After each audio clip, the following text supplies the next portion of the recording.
morning students, welcome to the Samta Shiksha Niketan online classes. Today we are going to study the chapter number 1, reproduction in plants. First we will see what is reproduction. The ability of living things to produce more of their own kind is called reproduction. Plants also increase their number through the process of reproduction. Different plants reproduce in different ways. Mostly plants reproduce through seeds, but some plants also reproduce through roots, stem and leaves. First, we will see reproduction through seeds. When we sow a seed into the soil, if it will get the right amount of air, water, soil and sunlight, it will grow into a new plant. We know that fruits have seeds inside them. When a fruit dries up, the seed inside it we can use for growing a new plants of the same kind. Now we will see the structure of a seed. Part of a seed is seed coat.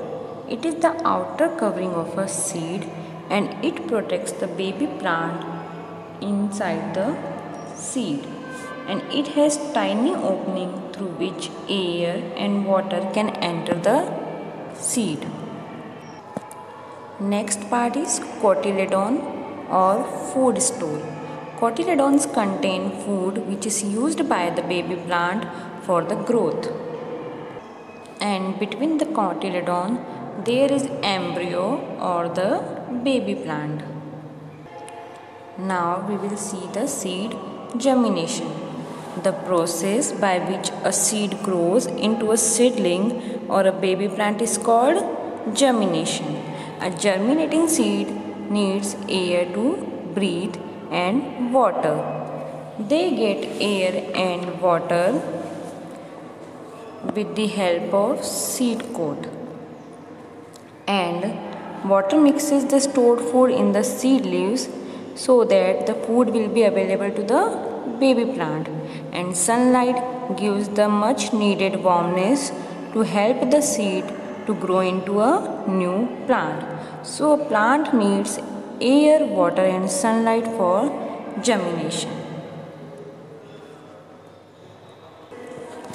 If seeds do not get enough sunlight, water and air, they may not be able to grow. Some seeds are also eaten by birds, insects and other animals.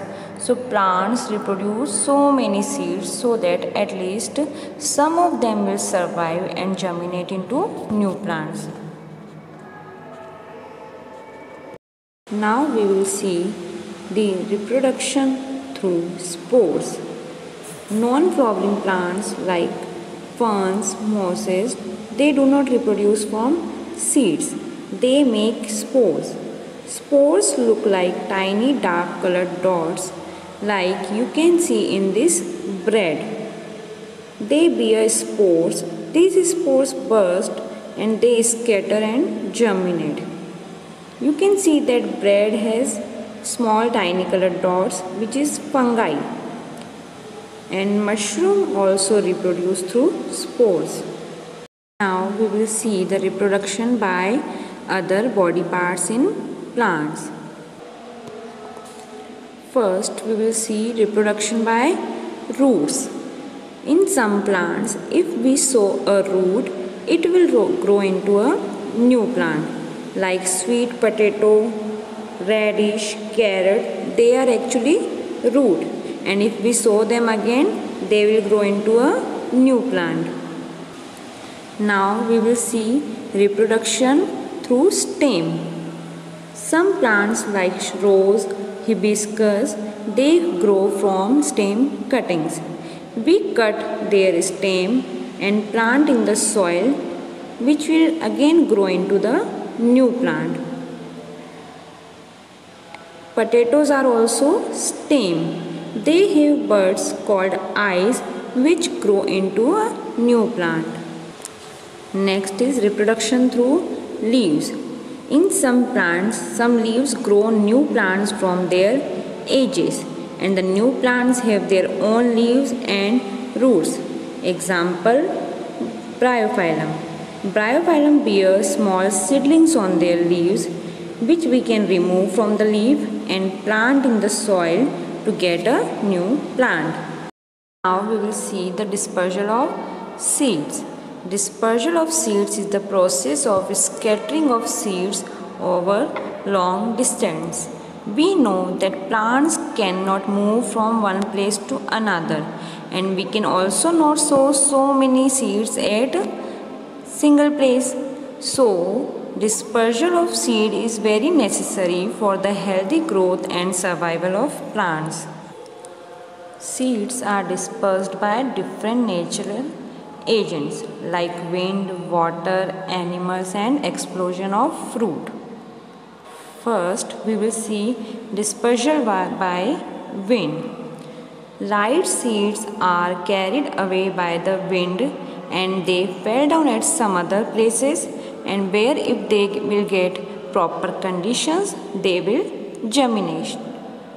Example, seeds of cotton, heptage, dandelion, etc. Next is dispersal by water. The plants which grow near water bodies, their seeds are dispersed by water, and water transport these seeds from one place to another. Like lotus is spongy and coconut has a fibrous root. So they are easily floating on water and they can taken to far off places by the waves. Dispersal by animals.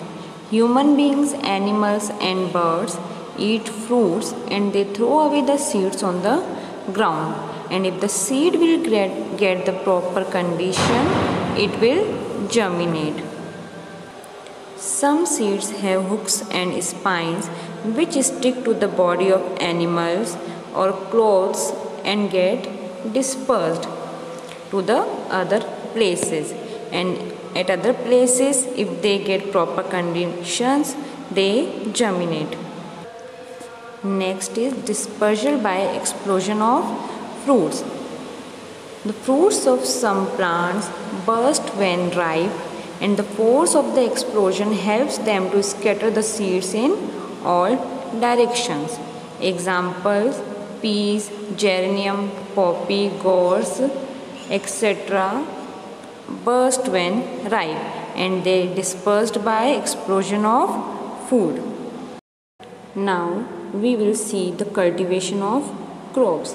Plants which are grown in a large area to provide food and other substances are called crops, and the process of growing crops is called cultivation.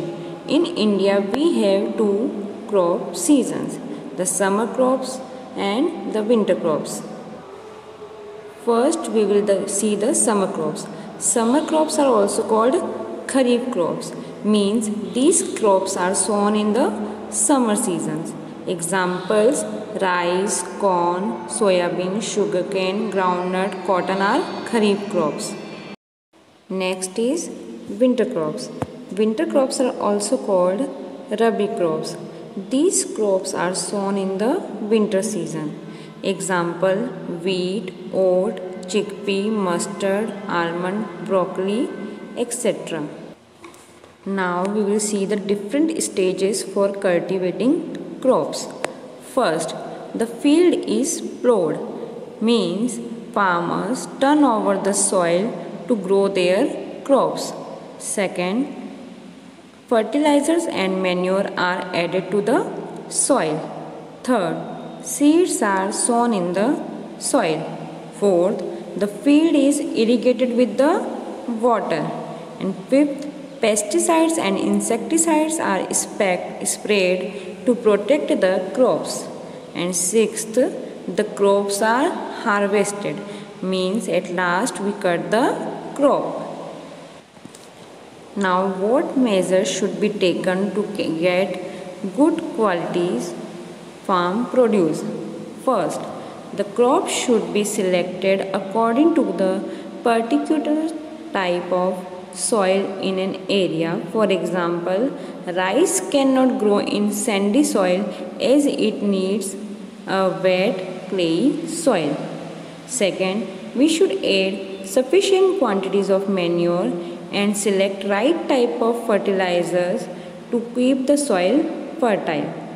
Third, we should select good quality of seeds for sowing. Fourth, irrigation facility should be proper for field. Fifth, crops should be protected from birds, insects and pests by spraying insecticides and pesticides. Next, unwanted plants or weeds must be removed regularly. And last, grain should be stored in airtight container after harvesting. So students, now I hope that you understood how plants reproduce. Thank you and have a nice day.